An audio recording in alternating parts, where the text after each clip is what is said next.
वो गोस्वामी जी ने लिखा है, ढोल गवार शूद्र पशु नारी सकल ताड़ना के अधिकारी। अब इसकी व्याख्या सूक्ष्मता से सुने और विचार पूर्वक। शास्त्रीय प्रमाण के अनुसार ढोल है ना, ढोल को ताड़ना चाहिए। ताड़ना मतलब उसको ठपाक चाहिए, और बेताल नहीं। शास्त्र सिद्धांत के अनुसार, संगीत शास्त्र के अनुसार तभी वो राग प्रकट कर पाएगा, तभी वो बजेगा। ढोल को हाथ जोड़ के बोलो कि साहब आप बज जाएं, नहीं बजे, उसको ताड़ना चाहिए।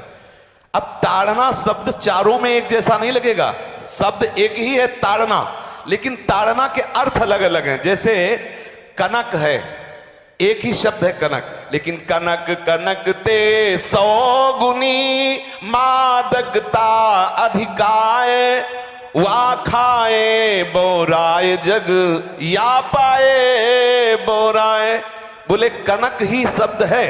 जैसे ताड़ना शब्द का हम प्रयोग केवल वही समझे कि ताड़ना देना ही नहीं, उसका अर्थ अलग अलग है। जैसे कनक शब्द है, कनक को सोना भी कहते हैं और कनक को धतूरा भी कहते हैं। कनक को धतूरा भी कहते हैं। एक कनक है जिसके खाने से बावरा हो जाएगा, और एक कनक है जिसके पाने से बावरा हो जाएगा। कनक शब्द एक ही है, लेकिन दोनों का अर्थ अलग अलग हो गया।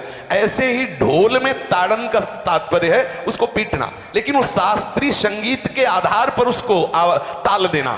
ताल देने से ही वो राग प्रकट करता है, आनंद की उमगन करता है, ना कि प्रार्थना करने से। समझ रहे? अच्छा, गंवार, गंवार कहते हैं विवेकहीन पुरुष को। विवेकहीन पुरुष को कोई कार्य दे दो और उस पर दृष्टि न रखो तो कार्य नष्ट हो जाएगा। वहां ताड़ने का तात्पर्य उसको पीटना नहीं है, उस अविवेकी गंवार पर दृष्टि रखो। जो आपने कार्य सौंपा है, जो भी कार्य उसका है, उस अविवेकी पर दृष्टि रखना ताड़ना हुआ। उस पर दृष्टि रखो, क्योंकि वो अविवेकी है, गंवार है, वो कार्य प्रणाली ठीक जानता नहीं। आप जहां त्रुटि होता संभाल लेना तो वो संभल जाए, क्योंकि वो गंवार है। और शूद्र, शूद्र का तात्पर्य होता है शूद्र। वैसे जो वर्ण व्यवस्था में शूद्र का प्रादुर्भाव सबसे श्रेष्ठ जगह से प्रादुर्भाव है।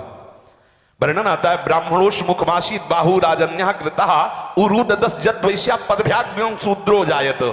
भगवान के श्री चरणों की ही वंदना होती है प्राय। आपने देखा सबके श्री चरणों की, और शूद्रों का प्रादुर्भाव श्री चरणों से हुआ है। कोई ऐसा न समझे कि शूद्र का मतलब निकृष्ट होता है। यहां शूद्र का तात्पर्य, जब से किसी से कहते हैं कि शूद्रवत आचरण करता है, मतलब शास्त्र विरुद्ध, सदाचार के विरुद्ध आचरण करना, शूद्रवत आचरण की तरफ संबोधन किया जाता है। यहां कहा गया कि शास्त्र की सम्मति, शास्त्र के शासन के अनुसार आचरण हो, सदाचार परायण हो। शास्त्र जिसके लिए जो विधान करता है, शास्त्र शासन स्वीकार करना, यहां शूद्र के ताड़न की बात कही गई। यहां शूद्र ताड़न का तात्पर्य डंडे से प्रहार करना नहीं, समझना। और जो चौथा कहा गया नारी, अगर स्त्री को हम ये कहें कि ताड़न से ही वो केवल काबू में रहती है, तो राष्ट्र में अपने प्रसिद्ध लक्ष्मीबाई जैसी कोई सामर्थ्यशाली वीरांगना, कोई वीरों सामने बड़े बड़े वीरों के दांत खट्टे कर दे, ऐसी बहादुर सिंघनी हुई, अंग्रेजों के दांत खट्टे कर दिए। अगर कोई समझे कि नारी केवल ताड़ने के लिए है तो उसकी मूर्खता है।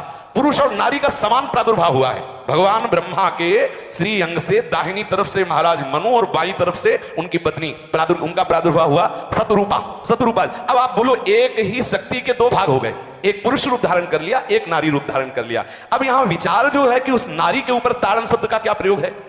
जैसे आप मार्ग में चले जा रहे हैं और आपने दृष्टि चूक कर दी और नारी आपकी स्त्री पीछे चल रही, तो कोई हमला कर सकता है, क्योंकि वो रत्न है। 14 रत्नों में एक रत्न स्त्री रत्न भी है। स्त्री को रत्न कहा गया है। भगवान श्री राम जब वनवास में जा रहे हैं तो सिया जी को आगे नाव में जब चढ़ाना होता तो पहले सिया जी को चढ़ा, सीए चढ़ाई चढ़े रघुराई, पहले आगे। दृष्टि रखो, दृष्टि चूक गई तो रत्न है। यहां दृष्टि रखना, शासन मतलब उसको पिटाई करना नहीं कि जैसे ढोल को पीटा जाता है ऐसे स्त्री को पीटा जाए, शूद्र को पीटा जाए तो गंवार को, यह व्याख्या नहीं है, यह मूर्खता है, इसे व्याख्या नहीं कहते।